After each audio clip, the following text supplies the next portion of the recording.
Shalom Godly Family yang dikasihi Tuhan. Senang sekali ya kita minggu ini boleh kembali berkumpul dengan tanpa pendaftaran. Saudara bisa bebas duduk. Semoga ini bisa terus ke depannya seperti ini dan COVID tidak ada lagi. Biar kita boleh beribadah dengan sukacita, dengan bebas. Kita boleh memuji dan memuliakan Tuhan tanpa ada khawatir COVID lagi ya. Mari kita bersama-sama kita persiapkan hati kita. Kita mau datang kepada Dia. Kita mau memuji dan menyembah Dia. Ku datang ya Bapa dalam kerinduan.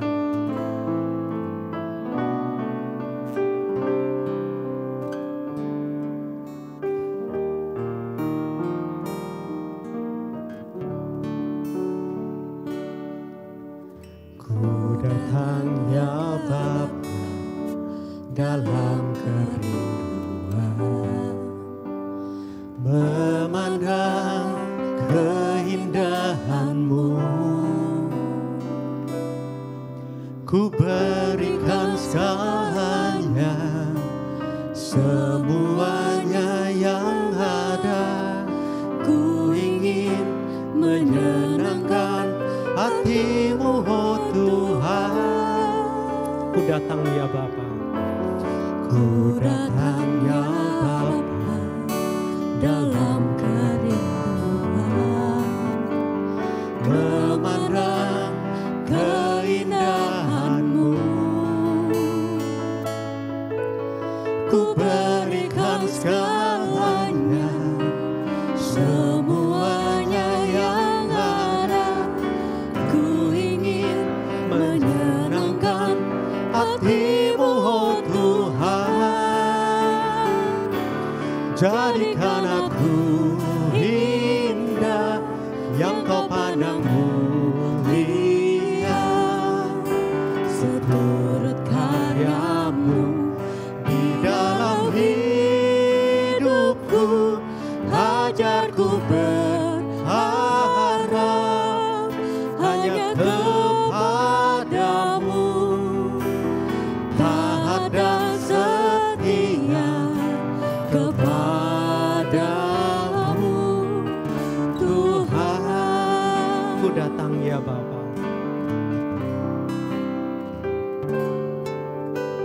Ku datang ya Bapa dalam kerinduan, memandang keindahan-Mu. Ku berikan segalanya, semuanya yang ada. Ku ingin menyenangkan hati-Mu, oh Tuhan. Jadikan aku indah yang Kau pandang mulia, seturut karya-Mu di dalam hidupku. Ajarku berharap hanya kepada-Mu, taat dan setia kepada-Mu, Tuhan. Jadikan aku indah yang Kau pandang mulia, seturut karya-Mu di dalam hidupku. Ajarku berharap hanya kepada-Mu. Saya undang kita semua bangkit berdiri. Dan setia kepada-Mu, Tuhan. Taat dan setia. Taat dan setia kepada-Mu, Tuhan.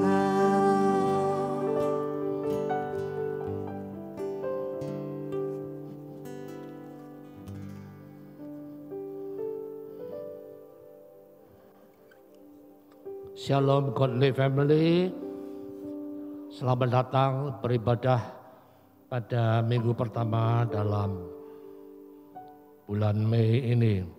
Dengarkanlah firman Tuhan yang saya ambil dari Mazmur pasal 30 ayat 5 dan 6. Nyanyikanlah Mazmur bagi Tuhan, hai orang-orang yang dikasihinya, dan persembahkanlah syukur kepada namanya yang kudus.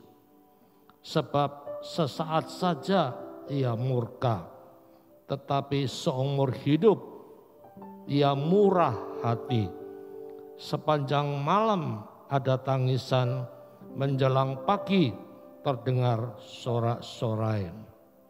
Fotum dan salam. Kebaktian ini kita mulai dengan satu pengakuan bahwa pertolongan kita adalah dalam nama Tuhan yang menciptakan langit dan bumi. Kasih karunia, rahmat, dan damai sejahtera dari Allah Bapa dan Kristus Yesus Tuhan kita, dan persekutuan Roh Kudus menyertai saudara dan saya. Amin. Mari dengan tetap berdiri, kita dengan sukacita kita memuji Tuhan. Tuhanlah kekuatan dan mazmurku, Dia gunung batu dan kekuatan kita. Tuhanlah kekuatan dan mazmurku, Dia gunung batu dan keselamatanku. Hanya padamu hatiku percaya, Kaulah menara dan kota perlindungan. Ku mau selalu bersyukur, sebab cintamu padaku takkan pernah berubah.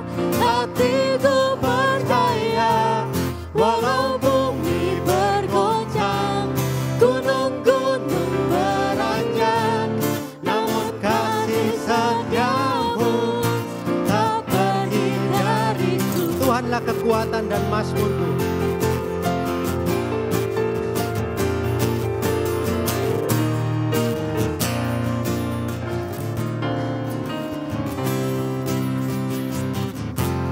Tuhanlah kekuatan dan mazmurku,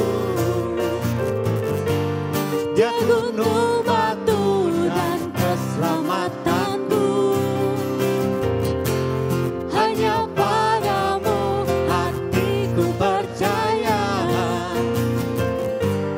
Kaulah menara dan kota perlindungan. Ku mau selalu bersyukur, sebab cintamu padaku takkan pernah berubah. Hatiku percaya, walau bumi bergoncang, gunung-gunung beranjak, namun kasih setiamu tak pergi dariku. Ku mau selalu bersyukur, sebab cintamu padaku takkan pernah berubah. Hatiku percaya, walau bumi bergoncang, gunung-gunung beranjak, namun kasih setiamu tak pergi dariku. Betapa hebat, betapa kuat, dahsyatnya Allah.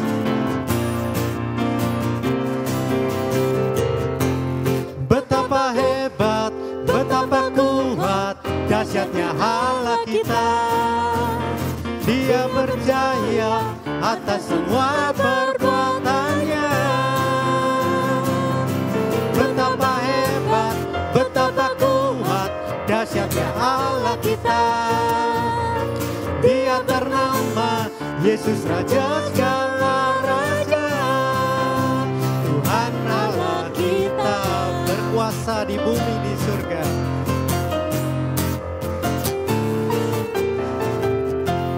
berkuasa di bumi di surga, bertahta dalam kemuliaan.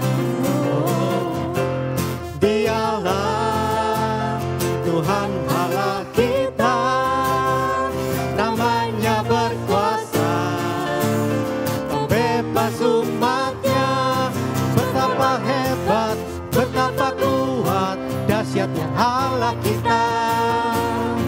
Dia berjaya atas semua perbuatannya.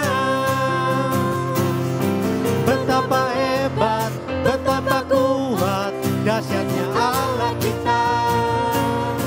Dia ternama Yesus Raja segala raja, Tuhan Allah kita. Berkuasa di bumi di surga, bertahta dalam kemuliaan. Dialah Tuhan Allah kita, namanya berkuasa membebas umatnya. Betapa hebat, betapa kuat, dahsyatnya Allah kita. Dia berjaya atas semua perbuatannya. Betapa hebat, betapa kuat, dahsyatnya Allah kita.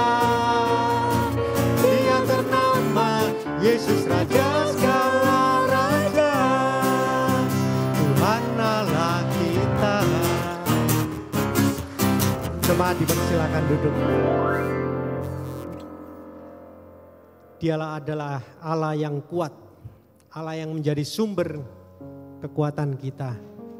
Dia adalah Allah yang mengasihi kita, Allah yang mengerti segala kelemahan kita semua, Allah yang memampukan kita boleh melewati hari-hari yang sulit di belakang kita. Dia adalah segalanya bagi kita. Kaulah segalanya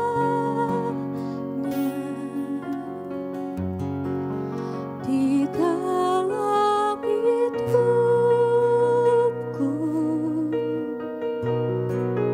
Kerajaanmu, kebenaranmu, itu bagianku.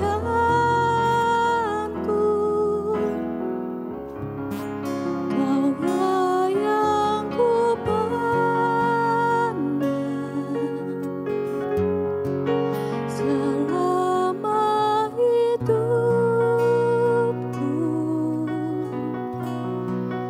mengasihimu, memuliakanmu, Bapa dan Rajaku. Kau Bapa yang mengasihiku, kuasa-Mu lah yang memulihkan setiap kita. Kita boleh berjalan bersama dengan Dia. Kasih-Ku, kuasa-Mu memulihkanku, Hati yang baru Kau berikan, untukku dapat melihat rencana-Mu indah bagiku. Kau ada di setiap jalanku. Hatiku haus dan lapar akan Engkau. Kaulah segalanya bagi kami Tuhan. Kaulah segalanya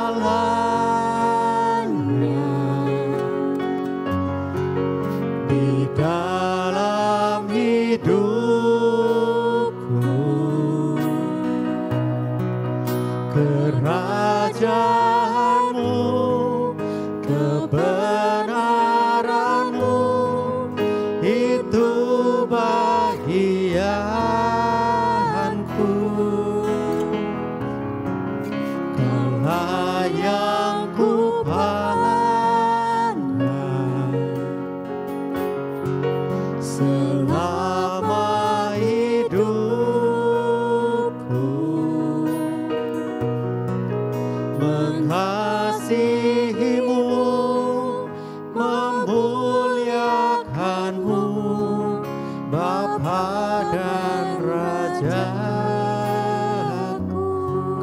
Bapa yang mengasihiku. Kau Bapa yang mengasihiku, kuasa-Mu memulihkanku, hati yang baru Kau berikan untukku dapat melihat rencana-Mu indah bagiku. Kau ada di setiap jalanku, hatiku haus dan lapar akan Engkau. Kaulah segalanya, Kaulah segalanya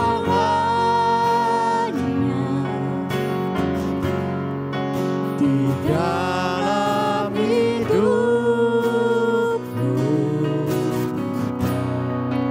Kerajaan-Mu, kebenaran-Mu, itu bagianku.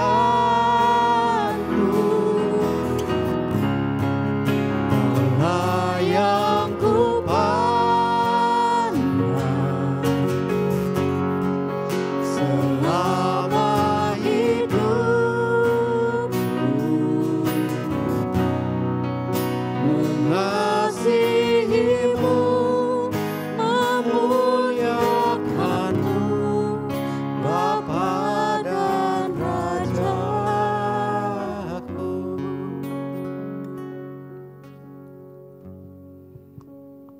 Mari jemaat sekalian, kita dengan rendah hati menghadap Tuhan.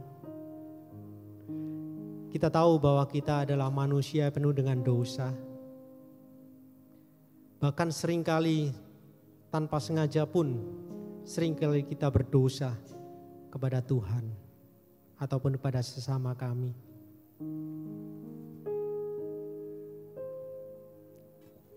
Maka dari itu, biarlah kita boleh terus-menerus memohon ampun kepada Tuhan, agar Tuhan boleh memperbarui hidup kita, boleh menjadi makin hari serupa dengan Dia.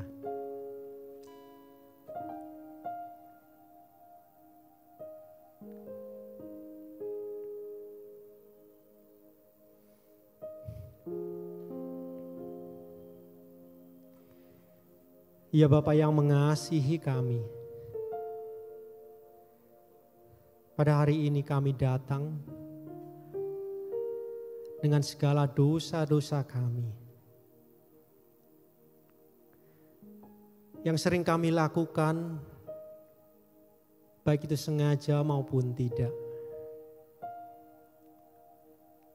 yang sering kali menyakiti hati-Mu maupun sesama kami.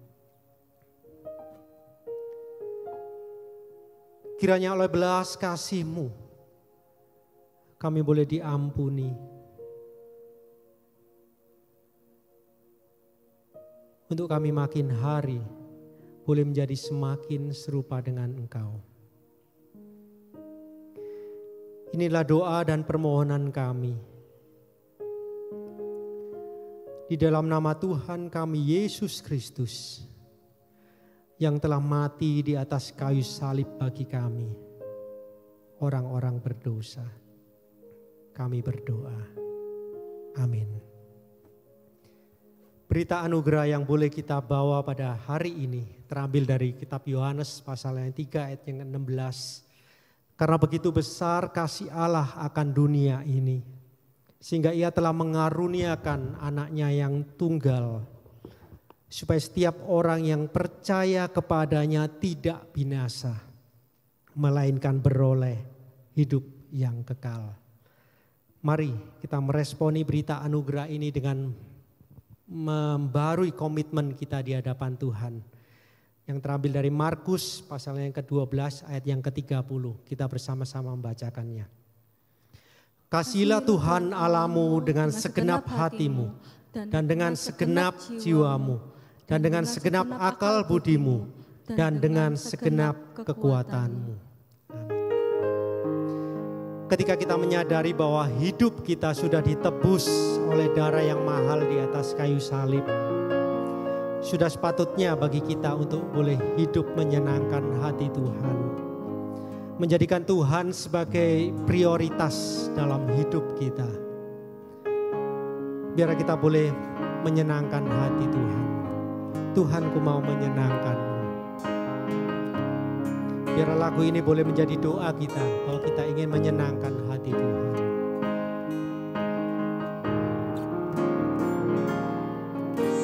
Tuhan, ku mau menyenangkan-Mu. Tuhan, bentuklah hati ini jadi bejana untuk hormat-Mu, cemerlang bagai emas murni. Tuhan, ku serahkan hatiku, semua ku berikan padamu. Kudus dan hingga tulus selalu, agar aku menyenangkan-Mu, menyenangkan-Mu, senangkan-Mu. Hanya itu kerinduanku, menyenangkan-Mu, senangkan hatimu. Hanya itu kerinduanku. Tuhan, ku mau menyenangkan-Mu.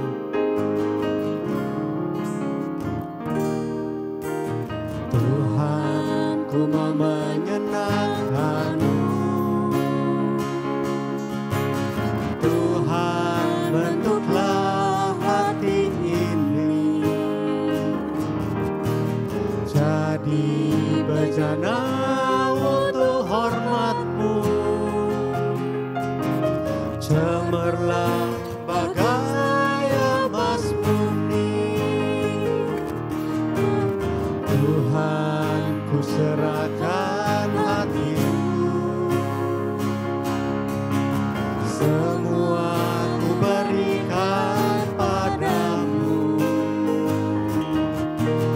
Kuduskan hingga tulus selalu, agar aku menyenangkan-Mu, menyenangkan-Mu, menyenangkan-Mu, senangkan-Mu. Hanya itu kerinduanku, menyenangkan-Mu, senangkan hatimu. Hanya itu kerinduanku, menyenangkan-Mu, senangkan-Mu. Hanya itu kerinduanku, menyenangkan-Mu, senangkan hatimu. Hanya itu kerinduanku. Mari kita berdoa. Roh Kudus, turunlah di antara kami Tuhan. Engkau mengetahui kehadiran kami ialah untuk menyembah Engkau. Kami tidak ingin menyembah Engkau dengan motivasi yang tidak sesuai dengan kehendak-Mu.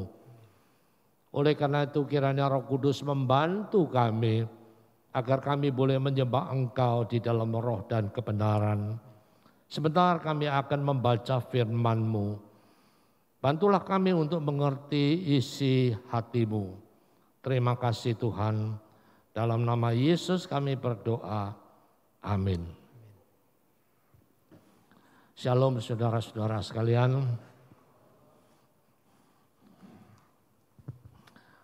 Nah, pagi hari ini tema khotbah yang akan saya sampaikan dengan judul Mengasihimu adalah prioritasku. Memang ayatnya cukup panjang dari ayat 1 sampai ayat 19. Tetapi pada waktu saya mempersiapkan, saya menyadari kalau saya cerita semuanya panjang sekali. Jadi saya pikir-pikir lebih baik to the point saja, langsung saja kepada pokok pemikiran di dalam konteks ini, yaitu mengapa Yesus menampakkan diri kepada rasul-rasulnya, sebagian rasul-rasul maksud saya, di tepi danau Tiberias, dan lalu berbicara dengan Petrus. Oleh karena itu langsung saja ke pokok pemikirannya, yaitu ayat 15, 16, 17. Jadi tidak terlalu panjang. Jadi kita baca bersama-sama. Oke? Mari 1, 2, 3. Sesudah sarapan, Yesus berkata kepada Simon Petrus, "Simon, anak Yohanes, apakah engkau mengasihi aku lebih daripada mereka ini?" Jawab Petrus kepadanya, "Benar Tuhan, engkau tahu bahwa aku mengasihi engkau." Kata Yesus kepadanya, "Gembalakanlah domba-dombaku." Kemudian ayat berikutnya 16. Kata Yesus pula kepadanya untuk kedua kalinya, "Simon, anak Yohanes, apakah engkau mengasihi aku?" Jawab Petrus kepadanya, "Benar Tuhan, engkau tahu bahwa aku mengasihi engkau." Kata Yesus kepadanya, "Gembalakanlah domba-dombaku." Ayat 17, kata Yesus kepadanya untuk ketiga kalinya, "Simon, anak Yohanes, apakah engkau mengasihi aku?" Maka sedih hati Petrus karena Yesus berkata untuk ketiga kalinya, "Apakah engkau mengasihi aku?" Dan ia berkata kepadanya, "Tuhan, engkau tahu segala sesuatu. Engkau tahu bahwa aku mengasihi engkau." Kata Yesus kepadanya, "Gembalakan domba-dombaku." Saudara-saudara, keempat Injil, Matius, Markus, Lukas, Yohanes, mempunyai cerita akhir atau diakhiri dengan pokok yang sama, yaitu kebangkitan Yesus dan penampakan Yesus. Tetapi cerita ini bukan akhir sampai di sini. Masih ada embel-embelnya. Itu yang paling penting, yaitu misi dari kebangkitan Yesus. Nah, misi dari kebangkitan Yesus itu diungkapkan di 4 Injil itu berbeda-beda, tapi saling melengkapi. Contoh, Matius diakhiri dengan misi, "Pergilah ke seluruh dunia, beritakan Injil." Tapi misi ini tidak ditulis di Yohanes. Yohanes tidak ngomong misi itu. Lain misinya. Misinya apa? Ya yang kita baca sekarang ini. Yang kita baca sekarang ini yaitu tentang apakah engkau mengasihi aku. Begitu. Nah, mengasihi apa? Yesus berkata begini, "Apakah engkau mengasihi aku lebih daripada mereka ini?" Istilah mereka, tatkala saudara dengar, itu asosiasinya biasanya kepada orang. Bukankah begitu? Mereka kan. Tetapi dalam bahasa aslinya tidak khusus orang. Bukan, ada istilah lain. Mereka yang dipakai di sini lebih ditujukan kepada umum. Oleh karena itu Alkitab bahasa Mandarin itu ditulis Zexie. Ini. Zexie itu bukan manusia loh, bisa manusia. Umpama Zexie Ren, ya, orang-orang ini. Tapi kalau cuma Zexie saja itu ini. Bahasa Inggris juga this itu enggak tentu orang. Tapi kalau disambung these people, nah itu orang. Gitu loh, ngerti? Maka Yesus berkata, apakah engkau mengasihi aku lebih daripada ini? Ini itu apa? Petrus ngerti. Kita nggak ngerti. Tapi kita mau, Yesus ingin Petrus ngerti. Begitu. Karena apa? Karena siapa mereka itu? Gitu loh. Siapa? Nah, saudara-saudara, siapakah mereka itu? Kalau mereka ini yang dimaksud manusia, yaitu tentunya orang-orang yang di sekelilingnya Petrus, rasul-rasul lainnya. Karena di pasal 21 pasal 1 ayat 1 itu cerita tentang mereka berkumpul pergi menangkap ikan. Yesus menampakkan diri kepada mereka.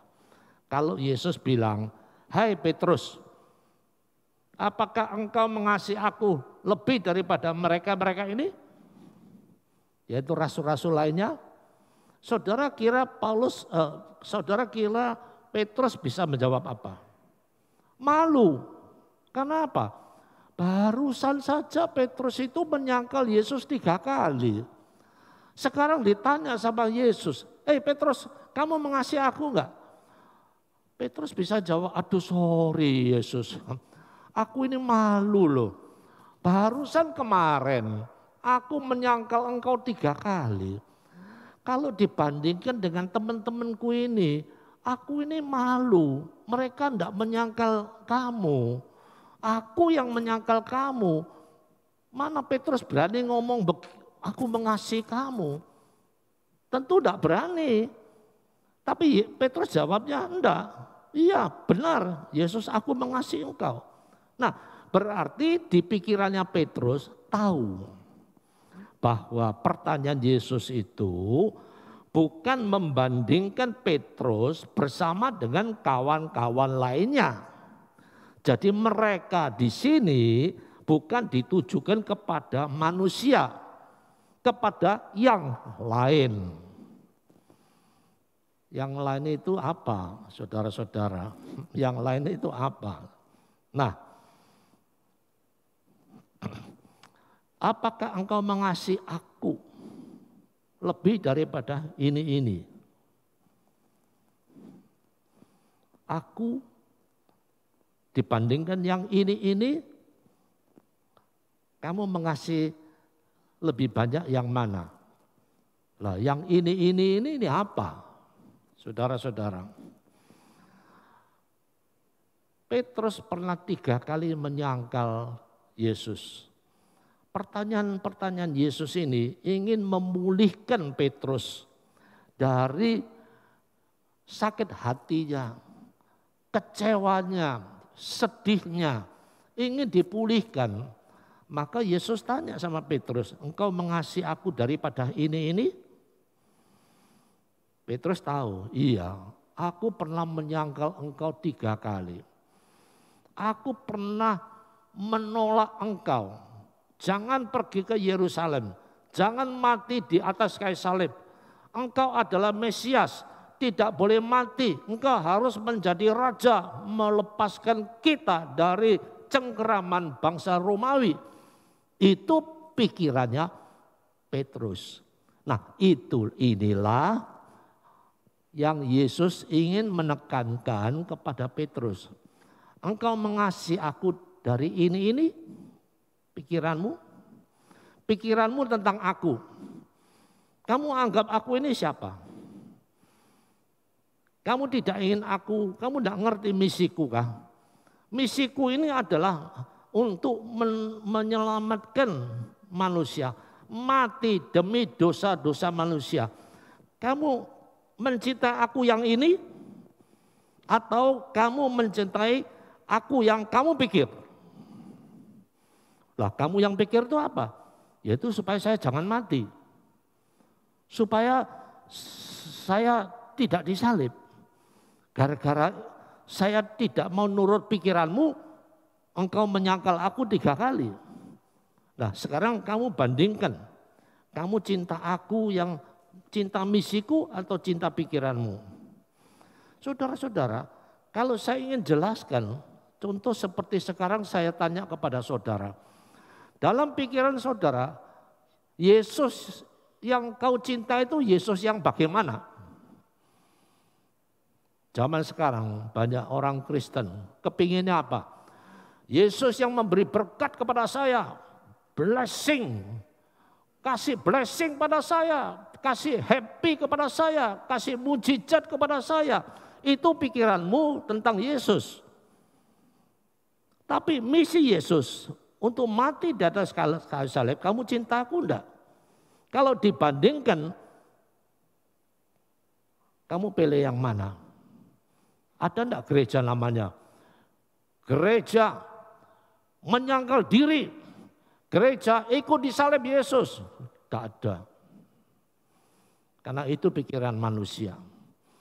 Lebih cinta Yesus yang kasih blessing, yang kasih happy, yang kasih mujizat, yang kasih kekayaan, yang kasih kesembuhan. Tapi bukan misi Yesus untuk mengorbankan diri untuk menyelamatkan manusia. Itu Yesus tantang kepada Petrus. Petrus, kamu mengasihi aku, mengasihi misiku enggak? Yang aku mati di atas kayu salib.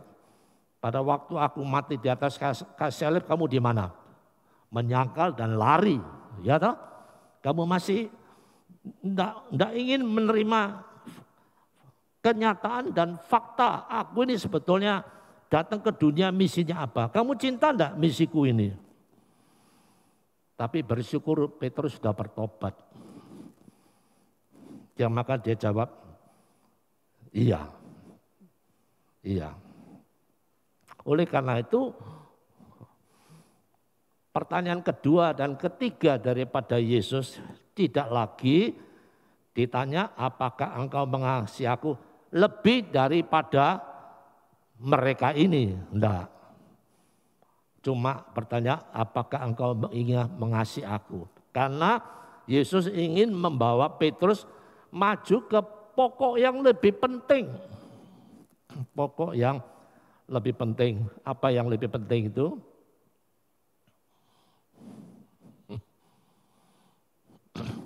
Yaitu mengasihi aku. Kasih yang bagaimana? Kasih yang bagaimana? Nah, cukup menarik sekali. Mungkin saudara pernah dengar beberapa hamba Tuhan khotbah semacam begini. Pertanyaan Yesus yang pertama, apakah engkau mengasihi aku agape? Berarti apakah engkau agape aku? Pertama. Kedua, Yesus bertanya, apakah engkau agape aku? Ketiga, Yesus bertanya, apakah engkau mengasihi aku, yaitu philos. Tapi yang menarik jawaban Petrus, bahwa aku tidak pakai agape, pakai philos engkau. Pertama, philos, iya aku philos engkau. Philos ya cinta. Kedua kali, 3 kali philos.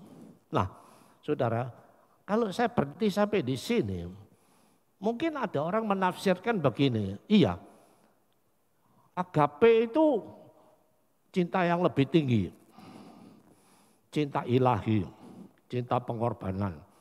Kalau philos itu cinta persaudaraan. Sepertinya Petrus tidak berani mencintai Yesus lebih daripada manusia. Karena dia manusia. Kalau agape itu sepertinya wah itu cinta ilahi. Saudara-saudara, betulkah demikian? Betulkah?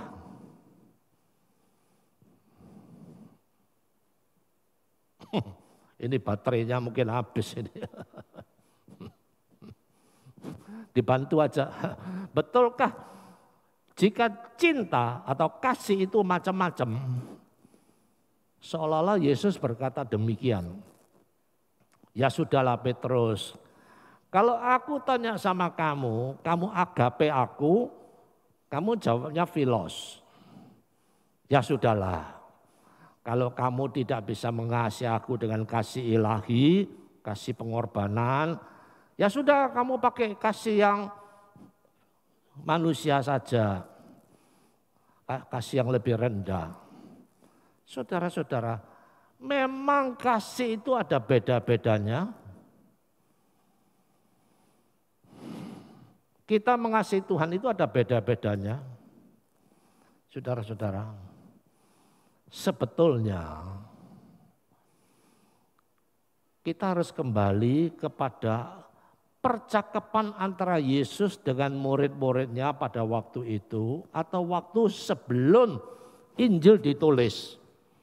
Itu mereka percakapannya dalam bahasa Aram.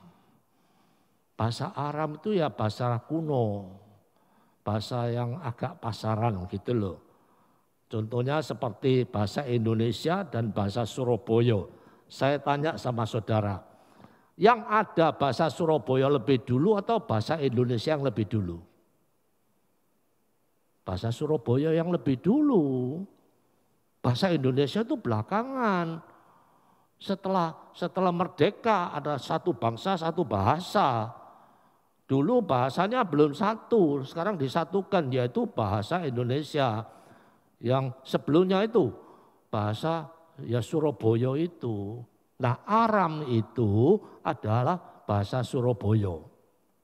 Mereka bercakap-cakapnya pada waktu itu demikian. Nah di dalam bahasa Aram tidak ada bedanya kasih itu. Tidak ada kasih agape, kasih filos, kasih eros dan lain-lainnya. Tidak ada, ya satu. Seperti bahasa Indonesia, apa bedanya kalau saya ngomong kepada saudara, saya cinta padamu, saya mengasihi engkau. Ada bedanya? Tidak ada. Cinta ya cinta sama kasih ya sama. Sama toh? Sama. Nah, tidak ada bedanya. Tidak ada bedanya. Tetapi saudara-saudara, tatkala Yohanes menulis Injil Yohanes bukan pakai bahasa Aram tapi pakai bahasa Yunani dan dibedakan di sini ada agape, ada filos. Kenapa?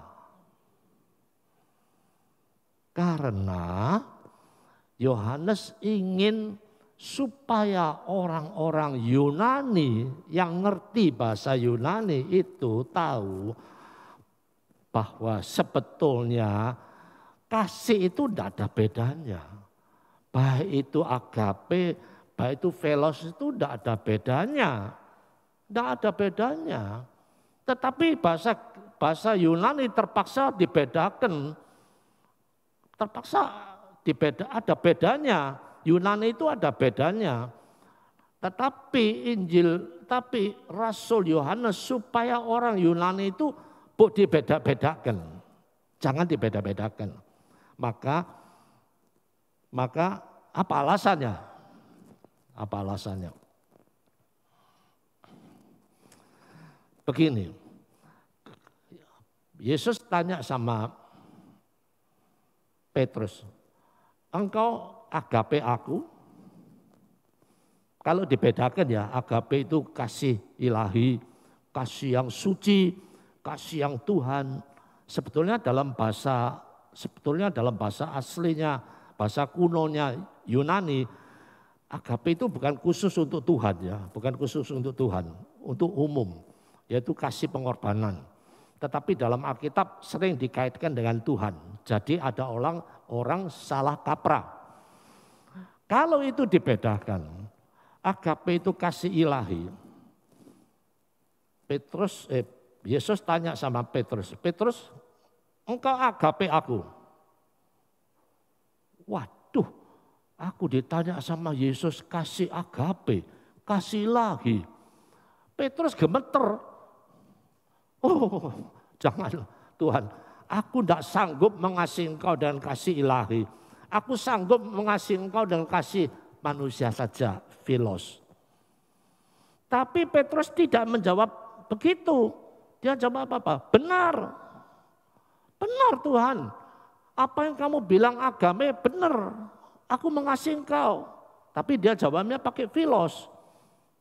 Jadi Pak Petrus tidak menyangkal bahwa agape itu kasih yang lebih tinggi, kasih yang luar biasa. Petrus menganggap benar, iya aku ngasih engkau. Jadi walaupun dijawab dengan philos, tapi dia menerima agape itu. Itu alasan pertama. Alasan pertama. Jadi tidak ada bedanya. Alasan kedua,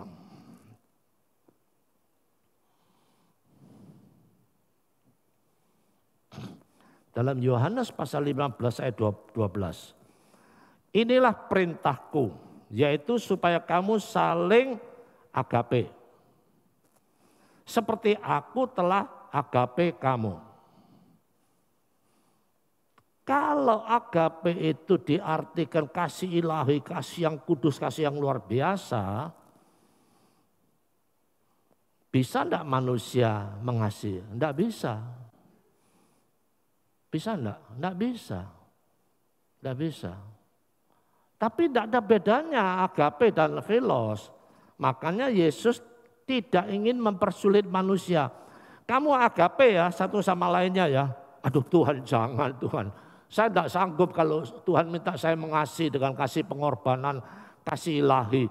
Kepada engkau oke lah, kepada manusia, aduh saya ini orang yang berdosa. Saya ini masih banyak berdosa. Masa saya agape dengan orang lain? Aduh saya malu, kasih saya sepertinya masih tercemar. Jadi tidak ada bedanya saudara-saudara. Sebetulnya tidak ada bedanya. Gitu loh. Karena Tuhan juga tidak mempersulit manusia. Kamu harus mengasihi aku dengan agape. Kamu harus mengasihi manusia dengan agape. Aduh Tuhan, kalau agape itu kasih ilahi, agape itu kasih yang suci. Aduh saya tidak sanggup. Tidak mungkin Tuhan mempersulit manusia. Lalu pertanyaan berikutnya munculnya begini. Mengapa Petrus tidak menjawab dengan kasih agape? Kan gitu toh? Mengapa? Nah, ini cerdik-cerdiknya Yohanes si penulis Injil. Yohanes tahu bagi orang Yunani kasih itu dibedakan. Kasih agape, kasih philos, kasih eros, kasih dan lain-lainnya. Masih ada dua lagi saya lupa.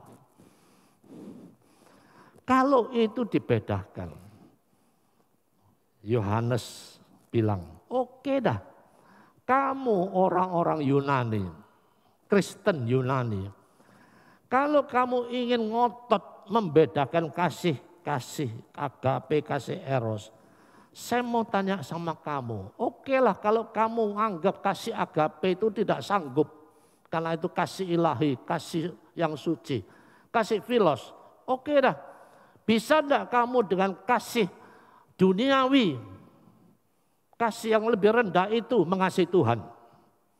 Contoh, kalau kamu cinta uang, mata duitan sama uang, bisa enggak kamu dengan cinta uang itu, cinta itu mencintai Tuhan? Itu maksudnya Yohanes. Saudara-saudara, kita tanya diri kita sendiri. Semua orang cinta duit enggak? Cinta. Cinta uang enggak? Cinta. Kamu cinta uang dan cinta Tuhan, cintanya sama kan? Kamu tidak bisa bedakan sebelah kanan saya ini cinta uang, sebelah kiri ini cinta Tuhan. Kan tidak bisa toh, cinta cuma satu kan? Kamu bisa tidak cinta uang itu kan kamu cinta Tuhan? Contoh, banyak orang Kristen tidak berani memberikan persepuluhan. Kenapa? Karena dia cinta uang, tidak cinta Tuhan. Kalau dia cinta Tuhan, jangankan 1/10. 20%, 30%, setengah saya kasihkan Tuhan. Bisa enggak? Itu yang ditanya sama Tuhan kepada Petrus. Itu yang ditanya sama Tuhan kepada kita. Oke lah, kalau kamu ngotot mau pisahkan kasih. Saya tanya, kasihmu kepada uang, kasihmu kepada uang dan kasihmu kepada Tuhan.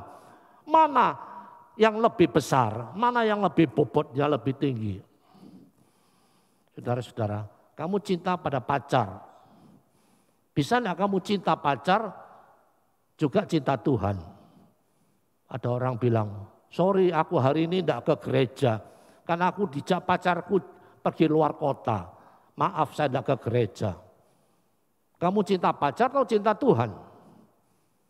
Kalau kamu cinta Tuhan kamu akan bilang, sorry pacarku, aku ini di gereja, minggu ini aku mesti ke gereja. Ayo kita ke gereja dulu lah, setelah ke gereja kita jalan-jalan. Tapi kalau pacarmu ngotot, enggak, nanti kesiangan, lebih baik pagi-pagi. Ya wis lah, ikuti kamu lah. Sorry, enggak ke gereja, Tuhan sorry ya, enggak ke gereja. Itu maksud Yohanes. Oke, kalau kamu bilang cinta kamu bedakan, bisa enggak kamu cinta pacar juga cinta Tuhan? Mana yang lebih penting? Mana yang lebih penting? Oleh karena itu saudara-saudara, agape dan philos tidak perlu dibedakan. Kenapa? Tuhan tidak mungkin berkata sama kita, oke dah kalau kamu tidak bisa cinta saya agape, cinta philos juga boleh, lebih rendah. Saudara-saudara, tuntutan Tuhan kepada kita tidak ada second class. Semua first class, nomor 1. Makanya Yesus bilang, berani tidak kamu ikut aku dengan menyangkal diri, pikul salib, berani tidak? Kalau tidak berani, jangan ikut aku. Yesus tidak bilang, ya sudahlah kalau kamu tidak bisa ikut, tidak bisa menyangkal diri, tidak bisa pikul salib, ya sudah kamu jadi orang Kristen yang biasa-biasa saja ya. Tuntutan Tuhan kepada kita tidak demikian.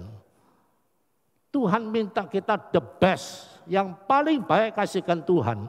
Tidak ada second best, tidak ada nomor 2, tidak ada nomor 2, tidak ada nomor 3, semua nomor 1. Jadi tidak perlu dibedakan. Philos dan agape tidak perlu dibedakan. Nah, sekarang kita akan melanjutkan dengan cinta ini. Cinta itu kandungannya apa?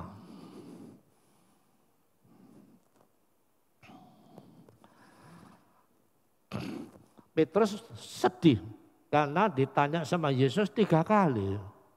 Engkau cinta aku, engkau cinta aku. Sedih. Dia jawab begini, Tuhan engkau tahu segala sesuatu. Engkau tahu bahwa aku mengasihi engkau. Bahasa Indonesia tidak jelas. Tapi bahasa aslinya jelas sekali. Engkau tahu itu oedos, itu umum. Tahu. Kamu kenal dia, kamu kenal Jokowi? Oh tahu. Kenal Jokowi, yaitu oedos. Kenal Jokowi. Tapi kalau ginos kaes itu, saya bukan hanya kenal sama Pak Jokowi. Saya dengan Pak Jokowi itu dulu satu kampung, tetangga saya.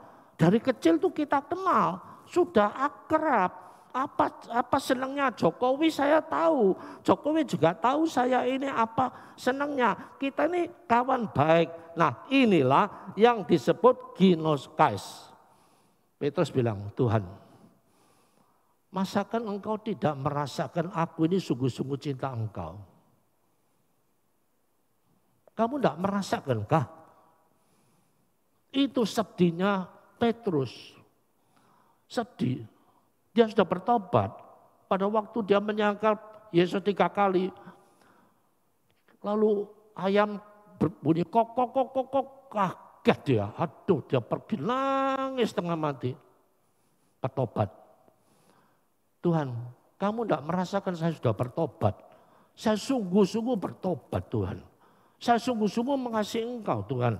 Saya ini bisa menerima misimu Tuhan. Saudara-saudara,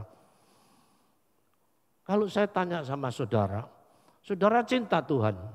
Cinta. Apakah saudara tahu kalau Tuhan merasakan kamu cinta Tuhan? Kamu jawab bagaimana? Kalau kamu tanya sama pacarmu, pacarku, aku cinta sama kamu loh. Pacarmu jawab, enggak itu aku enggak ngerasa itu. Loh, kamu enggak ngerasa aku cinta sama kamu? Enggak itu. Lah kamu gimana? Waduh cilaka itu. Pacarku tidak merasakan aku cinta sama dia. Wah kalau gitu saya harus berusaha. Mati-matian gimana caranya supaya dia merasakan cintamu. Kan begitu toh? Setelah dia merasakan cintamu, akhirnya kamu kawin, kan begitu toh? Dengan Tuhan juga gitu. Kamu bisa enggak mengatakan sama Tuhan, Tuhan, kamu enggak merasa kalau aku cinta sama kamu? Loh gimana supaya Tuhan merasakan kamu cinta Tuhan? Kan begitu toh? Nah ini ke pokok yang berikutnya.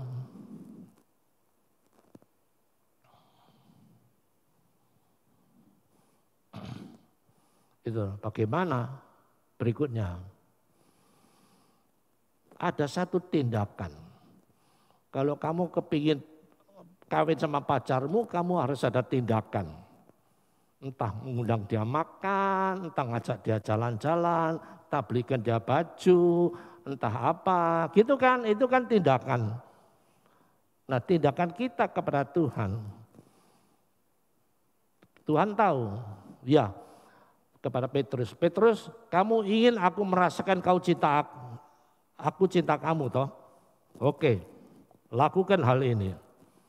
Gembalakan domba-dombaku. Nah saudara-saudara, istilah ini juga agak menarik juga. Domba dalam ayat 15 itu domba kecil. Alkitab bahasa Inggris pakai lamb.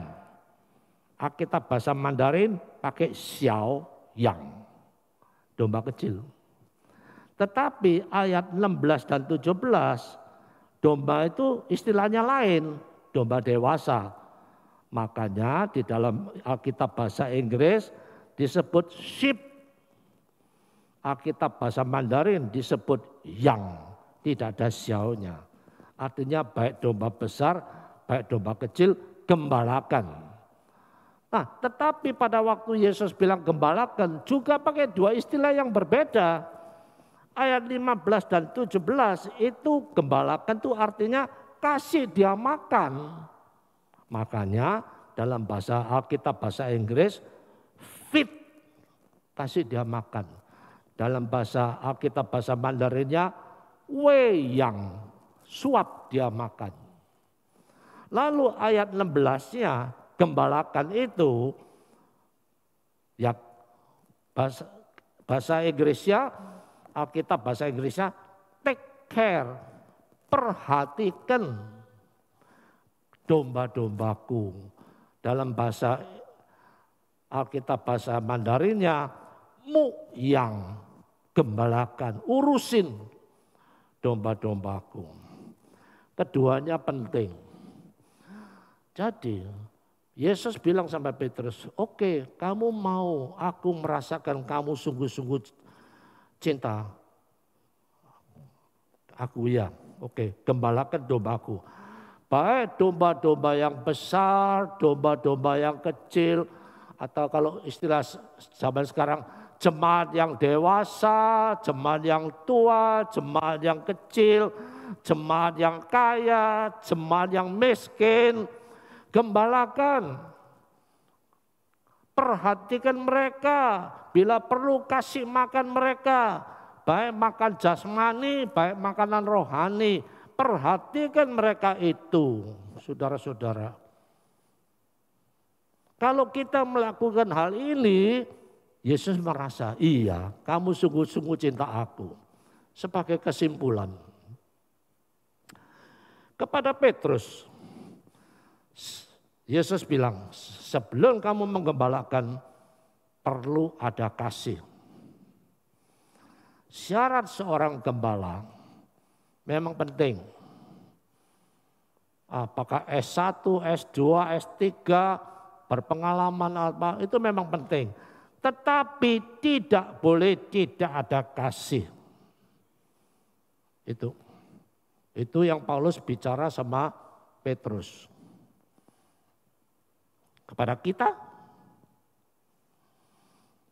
Markus pasal 12 ayat 30 dan 31. Agapelah Tuhan Allahmu dengan segenap hatimu dan dengan segenap jiwamu dan dengan segenap akal budimu dan dengan segenap kekuatanmu. Agapelah sesama manusia seperti dirimu sendiri. Saudara, agapelah, kasihlah Tuhan dengan segenap hati. Itu namanya kasih. Agape, mengasihi, lebih daripada semua. Mengasihi Tuhan lebih daripada saya mengasihi harta. Mengasihi Tuhan lebih daripada saya mengasihi pekerjaan saya. Mengasihi Tuhan lebih daripada saya mengasihi siapapun. Tuhan nomor satu. Tuhan minta begitu. Nah, wujud daripada kasih itu, gembalakanlah domba-domba. Perhatikan. Kalau saudara bilang di gereja saya mengasihi Tuhan, sampai di rumah gembalakanlah domba-dombamu. Perhatikan keluargamu. Perhatikan orang tuamu, perhatikan anak-anakmu. Di kantor, gembalakanlah karyawanmu, gembalakanlah atasanmu. Pakai firman Tuhan. Nasihati dia, kuatkan dia. Tuhan baru tahu, betul juga ya, engkau mengasihi aku. Karena engkau menggembalakan semua orang di sekitar kamu. Baik jasmani, baik rohani, baik tua, baik yang muda. Amin. Mari kita berdoa.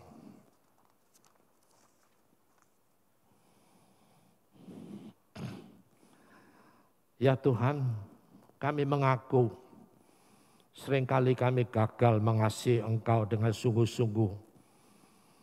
Tolonglah Tuhan supaya kami tahu bahwa kami harus mengasihi Engkau lebih daripada segala-galanya.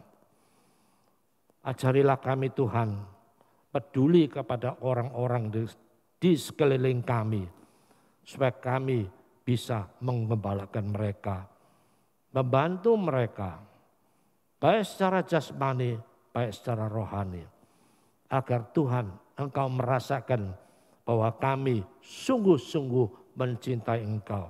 Inilah doa kami Tuhan, dalam nama Yesus kami berdoa. Amin. Mari saya undang kita semuanya berdiri. Kita bersama-sama dengan seluruh umat pilihan Tuhan mengucapkan ikrar keyakinan kita, yaitu pengakuan iman rasuli. Kita mengucapkan bersama-sama. Aku percaya kepada Allah, Bapa yang Maha Kuasa, Halik dan bumi, dan kepada Yesus Kristus, anaknya yang tunggal, Tuhan dan Roh Kudus, lahir dari anak darah Maria, yang menderita sengsara di bawah pemerintahan Paulus, dan salibkan, mati dan dikuburkan, turun ke dalam kerajaan maut. Pada hari yang ketiga, bangkit pula dari antara orang mati, naik ke surga, duduk di sebelah kanan Allah Bapa yang Maha Kuasa. Dan dari sana ia akan datang untuk menghakimi orang yang hidup dan yang mati. Aku percaya kepada Roh Kudus, gereja yang kudus dan am, persekutuan orang kudus, pengampunan dosa, kebangkitan orang mati, dan hidup yang kekal. Amin. Silakan duduk. Kita akan panjatkan beberapa doa syafaat. Ya Tuhan, ya Allah kami menyadari Tuhan, hari-hari ini adalah hari Raya Idul Fitri.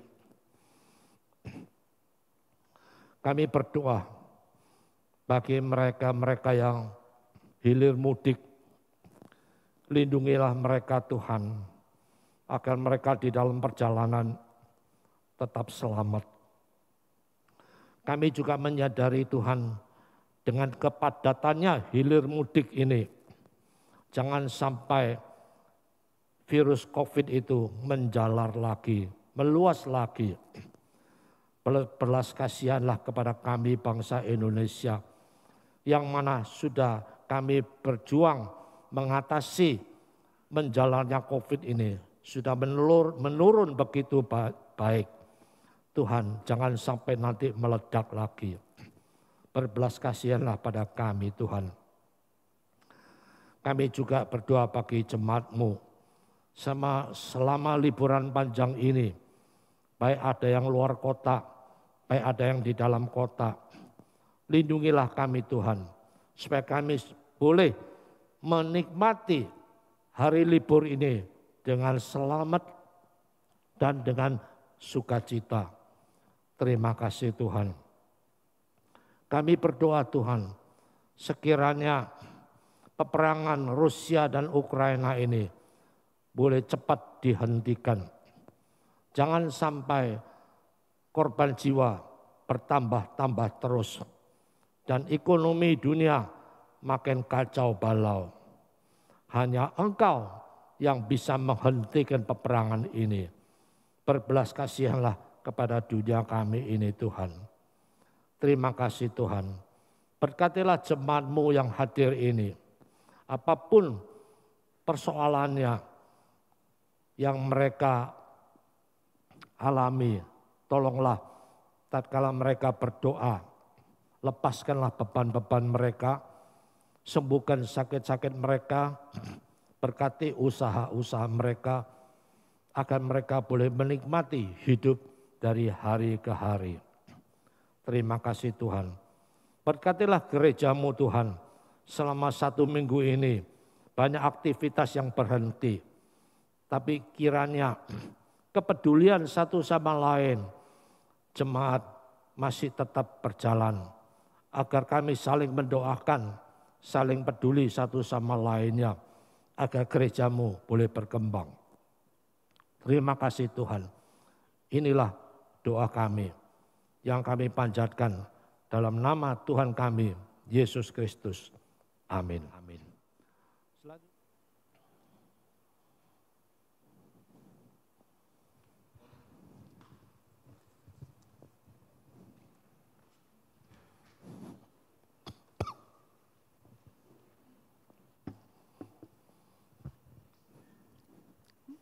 Mari jemaat sekalian, kita meresponi firman Tuhan yang telah kita dengar dengan memberikan persembahan yang terbaik untuk Tuhan sebagai wujud cinta kita kepada Tuhan.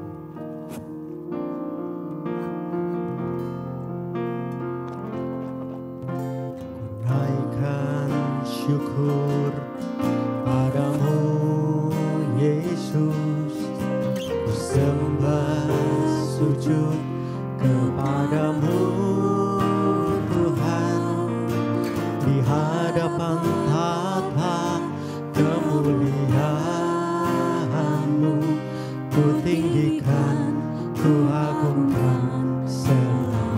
Segala puji syukur, segala puji syukur bagimu, ku tinggikan namamu selalu. Kemuliaan hanya bagimu, terpujilah namamu. Segala puji syukur, segala puji syukur bagi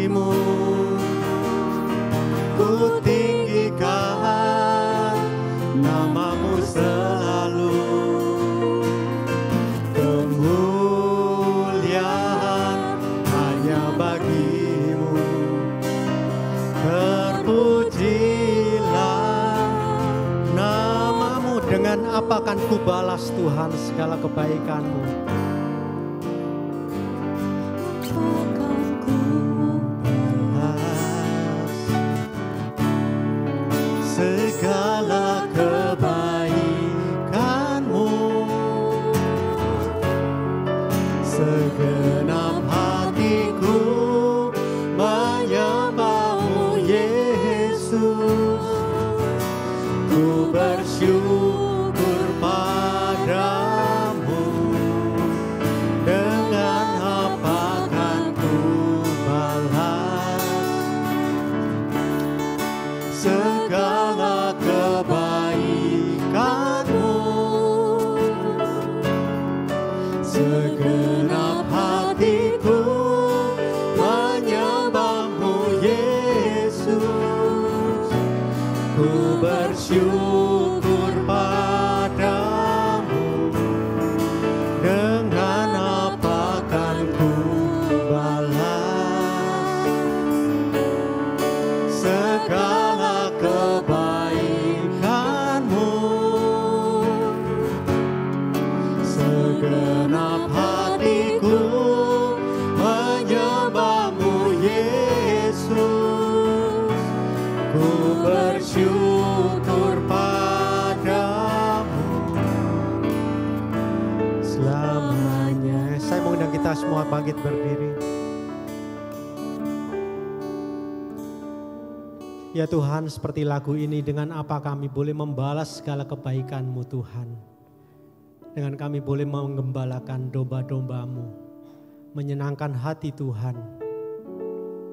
Inilah yang mungkin dapat kami berikan agar Engkau mengetahui bagaimana Tuhan juga mencintai kami. Inilah respon kami Tuhan terhadap cinta Tuhan, yaitu dengan menggembalakan domba-domba yang Tuhan sudah percayakan pada setiap kami. Baik itu keluarga kami, rekan-rekan kerja kami, orang-orang di sekeliling kami.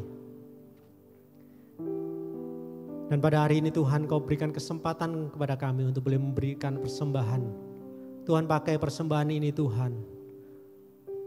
Tuhan, berikan hikmat kepada para diaken yang mengelolanya, agar boleh dipakai untuk menjadi saluran berkat bagi orang-orang yang membutuhkan. Terima kasih Tuhan. Di dalam nama Tuhan Yesus kami mengucap syukur dan berdoa. Amin. Segala puji dan kemuliaan hanya bagi nama Tuhan.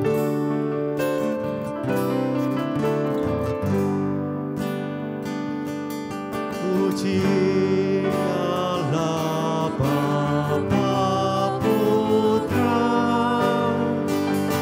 puji Allah Roh Kudus,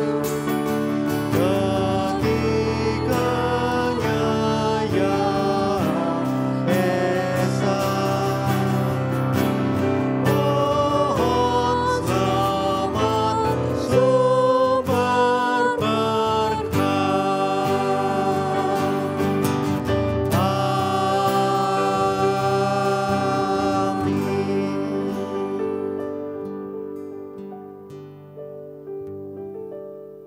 Saudara-saudara, pulanglah dengan berkat Tuhan. Kiranya kasih karunia Yesus Kristus, kasih sayang Allah Bapa, persekutuan mesra Roh Kudus menyertai saudara-saudara sekaliannya, mulai saat ini sampai selama-lamanya. Amin.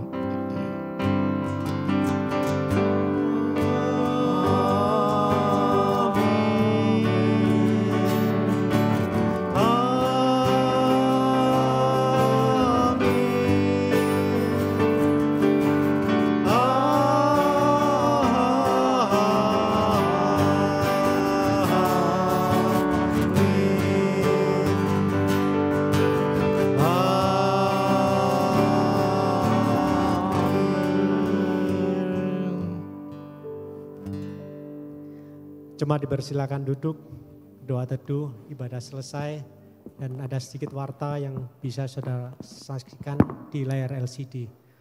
Selamat berlibur, Tuhan memberkati kita dan mempertemukan kita kembali di minggu yang akan datang.